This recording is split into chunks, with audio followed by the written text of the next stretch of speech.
So this is question 5.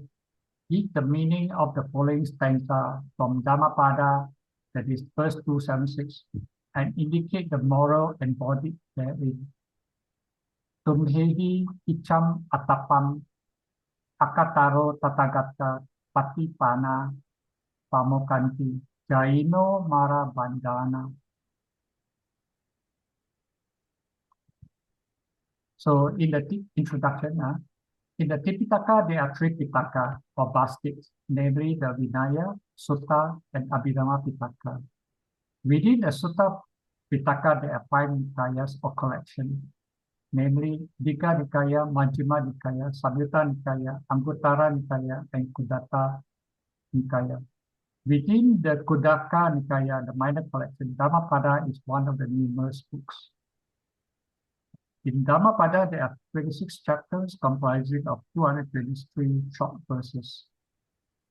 This verse 276 is in the chapter 20, Magga Varga, the path, which has a total of 17 verses about the path for Magga. So Dhammapada verse 276. Tumhehi icham attapam akataro tatagata patipana pamokanti jaino mara bandhana. So word by word translation. Tumhe is second person plural in Pali. Is you. But tumhe hiya is by you, is an instrumental plural. Or by you all is plural. So when it's plural, it's not single you, it's you all. But since you normally can be singular or plural, but here it means many. Icha, duty, work, service, that which should be done. So icham is nominative singular. What is to be done, or a duty? What is to be? What is the duty? What's the task? Atapi is auri of atapati. That means auri is actually past tense of atapati. So that's why it's shone. Atapati is shine. So atapi is shone. So the atapi, the long I, that means I put that at double I. So it's ardent or strenuous. Atapam is up, so it's ardent. The Pali I copy and paste. I didn't understand all the Pali terms and the declaration, but I tried to learn along the way. So Akataro are the proclaimers or expounders or teachers. Tathagata is plural, the enlightened ones, the Buddhas. But the last A, if it's a singular, is a normal A, that is singular. One who has gone so, or the enlightened one. But once the last A, Tathagata, the last A, is a long A, is also an indication that it's a plural, many. And Patipana, those who have entered the path. Pamokanti, they are released, free, liberated. Jayino is nominative, meaning to say they are the meditators, the diligent one. Jayi is meditate, is something like a verb. Meditated, because it's past tense. Jayanti is meditate, contemplate.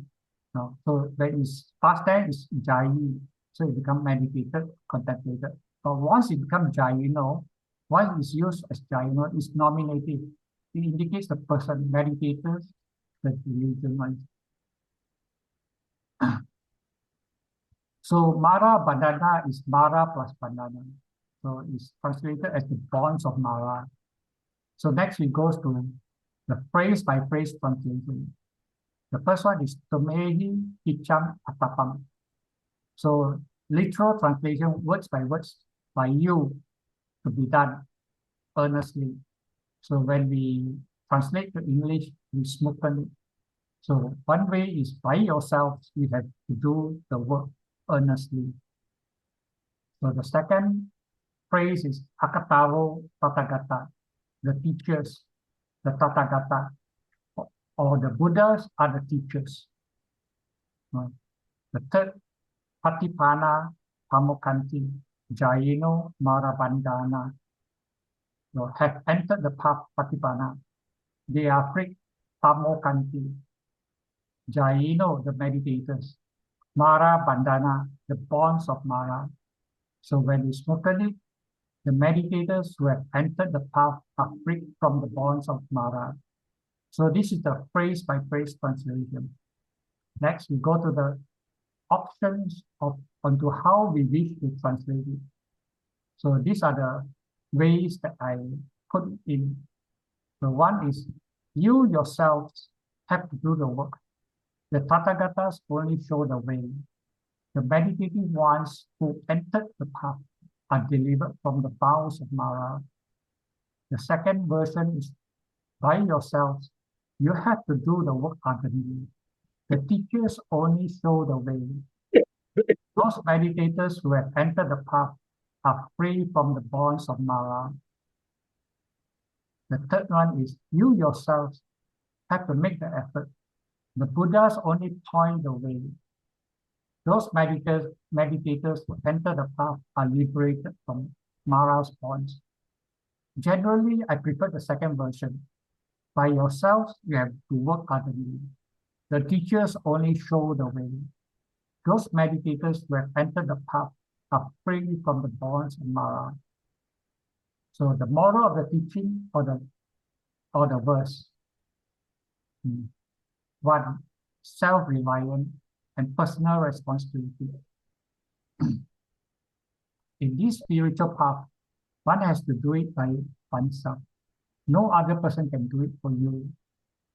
The responsibility lies squarely on oneself, the wayfarer, and individually.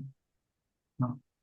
So in Abhidhamma, we have niyata, fixed, and aniyata.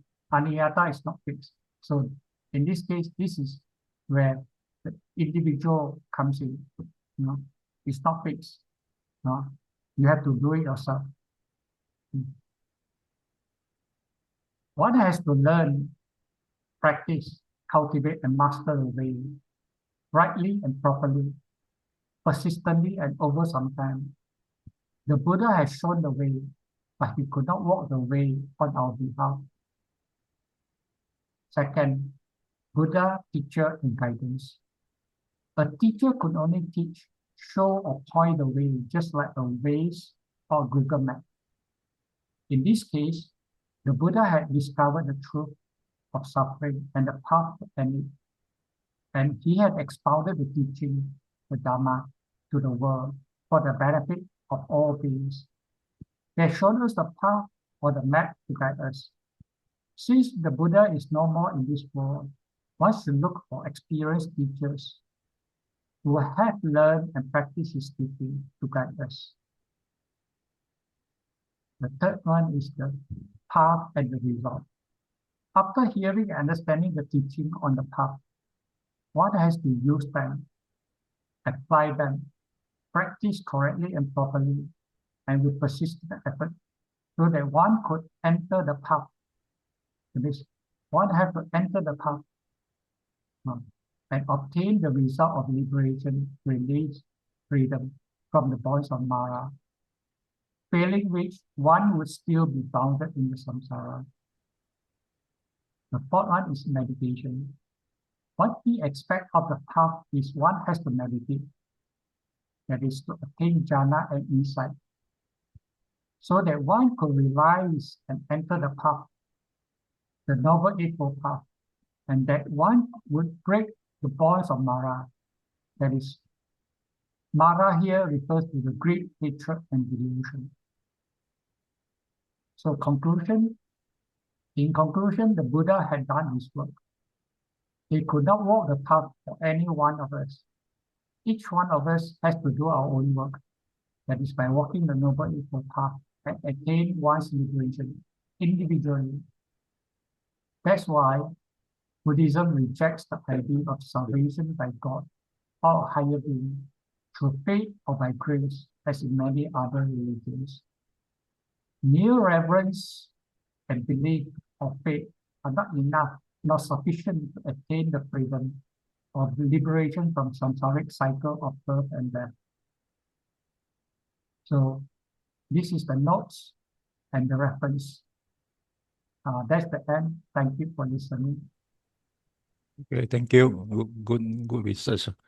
Anybody want to put any comment? No comment. We move to Pek Lan. Okay. So the next question, my one is question 4, chapter 7. But this question 4 in chapter 7 is actually is question number 6. But for this one, it's actually question 4.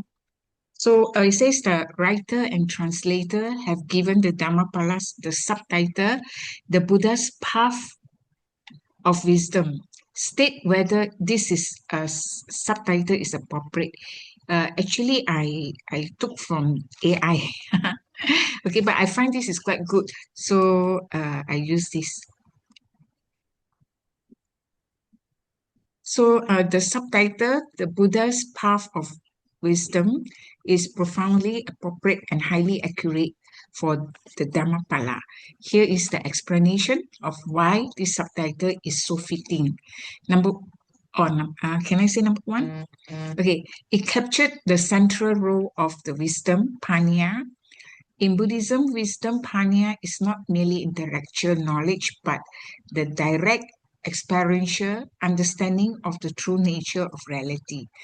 This is primarily defined as understanding the Four Noble Truths and the three marks of existence, that is impermanence, suffering, and non-self.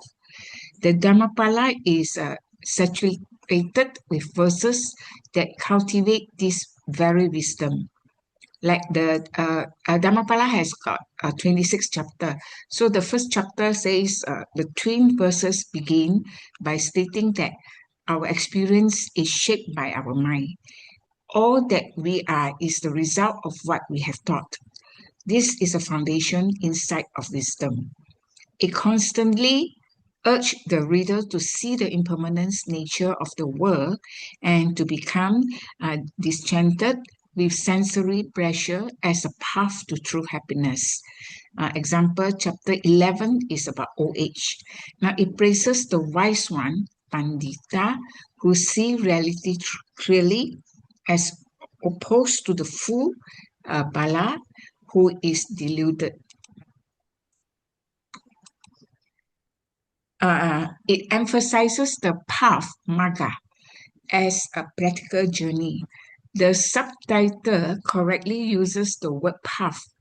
The Dhammapada is not an abstract philosophical treatise. It is a practical guide for living. It lays out a clear, actionable path for moving from a state of suffering to a state of freedom, that is Nibbana. This path is built on ethical conduct and mental discipline, which are the prerequisite for wisdom. The threefold training. The Dhammapada teaching map directly onto the core Buddhist training. There is the moral discipline, there is a sila. Chapter on the fool, the vice, punishment, etc. provide clear guidelines for ethical behavior. Mental concentration, samadhi.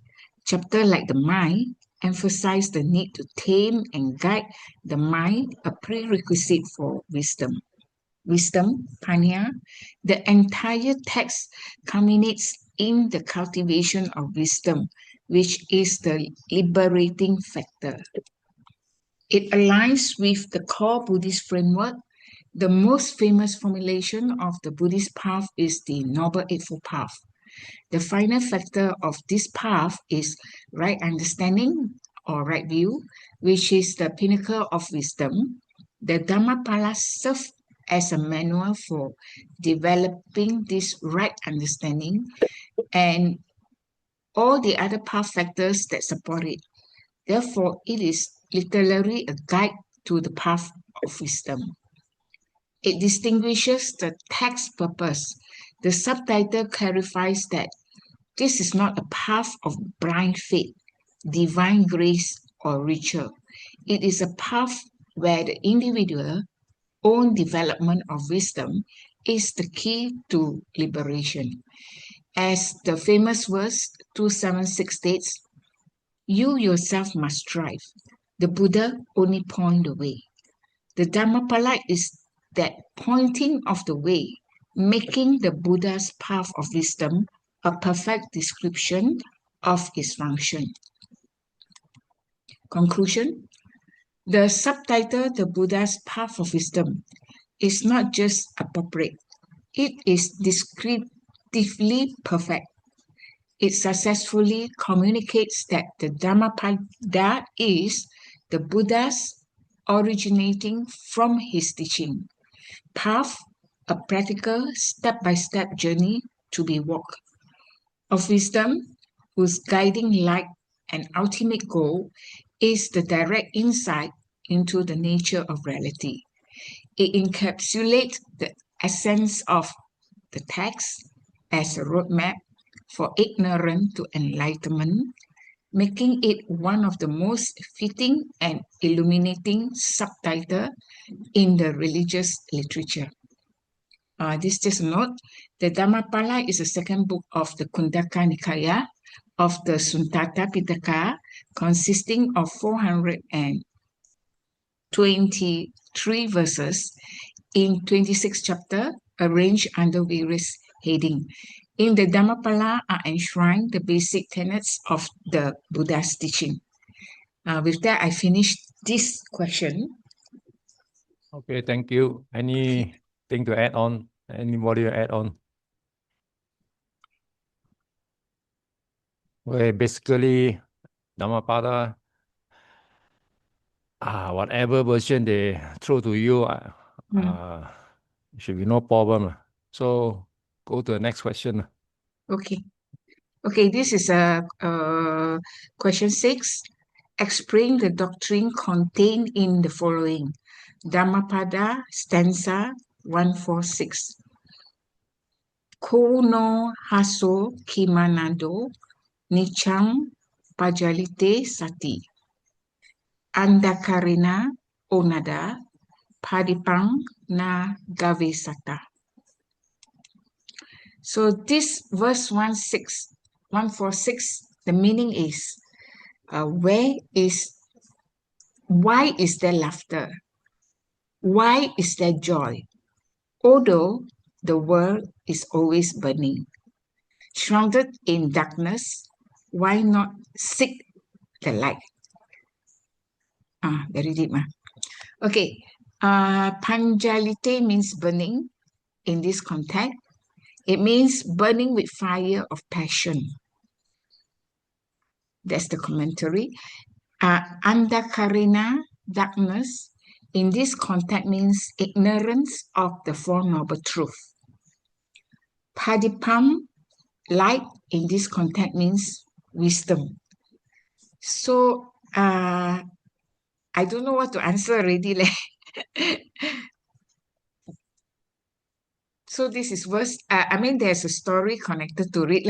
The story is about this, the companion of Visakha. So while residing in the Jetavana monastery, the Buddha actually uttered this verse with reference to this companion of Visakha. Actually, there's 500 men, and then they hope that their wife is as generous as Visakha, as kind-hearted as her. So that is why they sent their wife to Visakha to learn from Visakha. For actually, what the husband want is they learn what Visakha practice because Visakha is a very generous lady. So on arrival in the monastery, actually they were all drunk, and then they asked Visakha to bring them to see the Buddha. So actually, Visakha actually requested the Buddha to teach them the Dhamma. But by the time these women are all getting intoxicated and they are like a Mara, no? They simply sing and dance and things like that. So when the Buddha saw and found all this shameless behavior, uh, uh, and so the Buddha actually saw the hand of the Mara in the shameless behavior of this woman and said to himself, Mara must not be given the opportunity. So the Buddha sent forth dark blue ray from his body, and the whole room was darkened, and the women were fearful. Then they get sober; they are not so drunk already. Then the Buddha vanished from the seat and stood on top of Mameru, and from there he sent forth white ray, and the sky was lit up as if by 1,000 moons. And thus manifesting his power, the Buddha said to those 500 women, you ladies should not have come to my monastery in this unmindful state. Because you have been negligent, the Mara has had this opportunity to make you to behave shamelessly, laughing and singing loudly in my monastery. Now strive to put up the fire of passion, put up this raga which is in you. So at the end of this discourse, the 500 women actually attained Sotapatti fruition. I don't know, is this the way to tackle this kind of question or not? So that's Sister, you should give a more kind of, now the diploma, they require you to understand the meaning of it and give it the what doctrine you can think of and apply on it.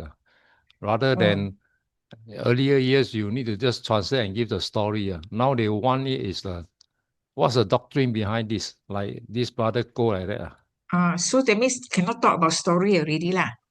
You have to bring in more things, more things like moral things and how like the brother said earlier about this.